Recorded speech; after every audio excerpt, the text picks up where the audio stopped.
We all know Julius Malema. Julius Malema did not take these people serious. He is still talking.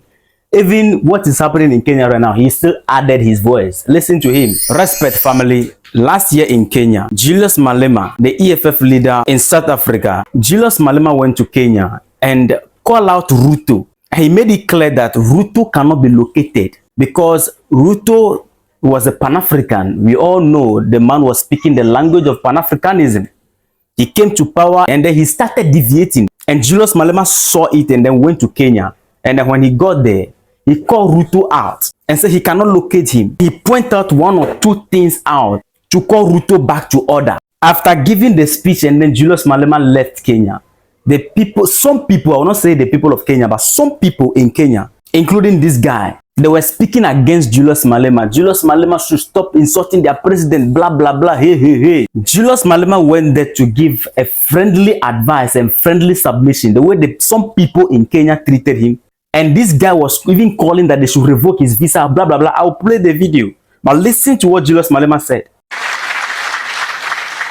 I don't know if President William Ruto means it, because he said so many things and I can't locate him these days, because the things he said during election and the things he's doing now are two different things. I don't know, because I heard him saying we need to do away with the dollar and build our own currency. But his actions are not speaking to anything of doing away with the dollar. The latest being putting a red cap. Now, that was a speech. He continued the speech, but I don't want to play all. That was a speech, a friendly advice that Ruto, the things you were saying, what happened? The things are not manifesting. What is going on? That was the time Ruto started deviating from the Pan-African lane, going to becoming a puppet. Listen, this is a lesson to all of us. Any young man that will come out and then claiming he wants to be president and then he is speaking the language of Pan-Africanism, it doesn't mean the person is a Pan-African. Just because I can speak French, it doesn't mean I'm a French citizen. Just because I'm speaking English, it doesn't mean I'm from the United States. So when you hear somebody speaking the language of Pan-Africanism, it doesn't necessarily mean the person is a Pan-African. Pan-Africanism is way beyond words. Now, after the speech, listen to this guy. Malema should stop coming to Kenya and insult our president. In fact, I want to ask the Ministry of Foreign Affairs to demand an apology from Julius Malema and EFF of South Africa, and to deny him visa and passport from coming to Kenya again. To tender and reserved apology, not only to President William Ruto, but to the great people of Kenya. Because when you insult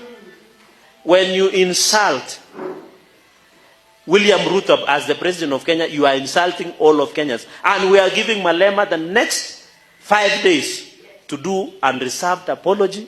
After the speech, Julius Malema did not even reply him. He did not even take him serious. And there are some people there, they are clapping. And I want to ask the question, where are the people who were clapping for this man when he was saying these things? Together with the man, in this present time, when the people of Kenya, they are protesting on the streets against Ruto. Where are they? You see, there are some people, their priority is to be the favorite of the president, the puppet of the president. Let me speak and then I'll gain favor from the president. Listen, outside your office, you are a citizen of the country. We all know Julius Malema. Julius Malema did not take these people serious. He is still talking. Even what is happening in Kenya right now, he still added his voice. The EFF has released a statement. Let me read it for you.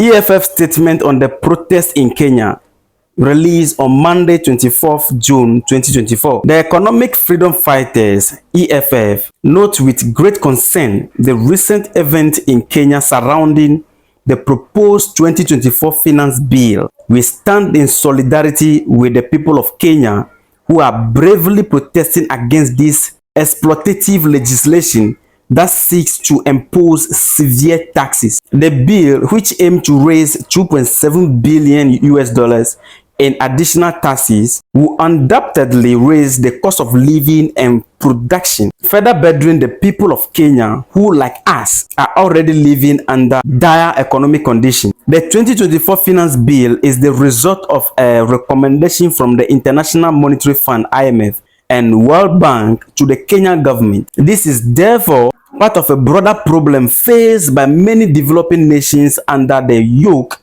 of the IMF and World Bank loans. The IMF and the World Bank have a notorious history of undermining the sovereignty of developing countries through their oppressive loan conditions and treating African economy like a lab rat for neoliberal templates. This Bretton Woods institution serve as instrument of recolonization, infantilization of the African continent, using Africa as a power in geopolitical wars going on, and imposing austerity measures that cripple growth and development, leading to widespread poverty and social unrest to justify the establishment of the US military bases in the continent. When the EFF marched to the Parliament of South Africa on 23rd of February 2022, we highlighted the demanding effect of South Africa 11.4 billion loan from IMF, which came with restrictive conditions that impose adverse economy and political policies on our country.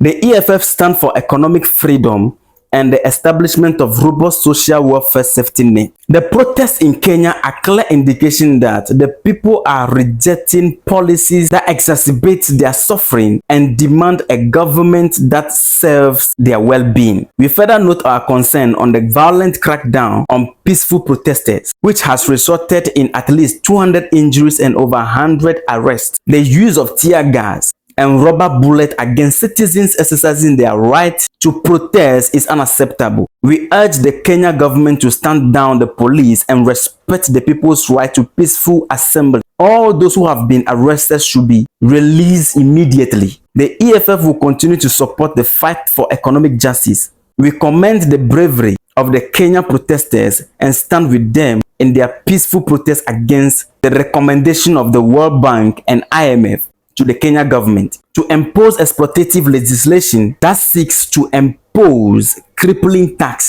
That's the EFF for you. You see, Julius Malema will stand by the youth regardless. I was actually waiting for him to speak on this issue.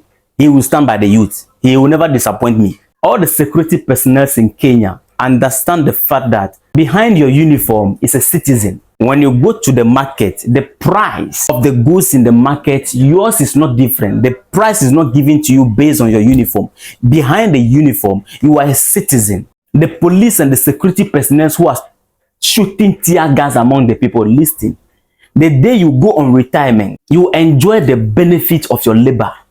The day you take down your uniform, that day you understand that you are a citizen. The uniform doesn't change a thing. You people should understand the fact that the people of Kenya, they are doing what they are doing for the nation. If the outcome results come out positive, you are going to benefit. If it is negative, you will benefit. And we all know that they are doing it to get what? A positive outcome. So support them. Don't go against them. Use your team behind the uniform. Thank you.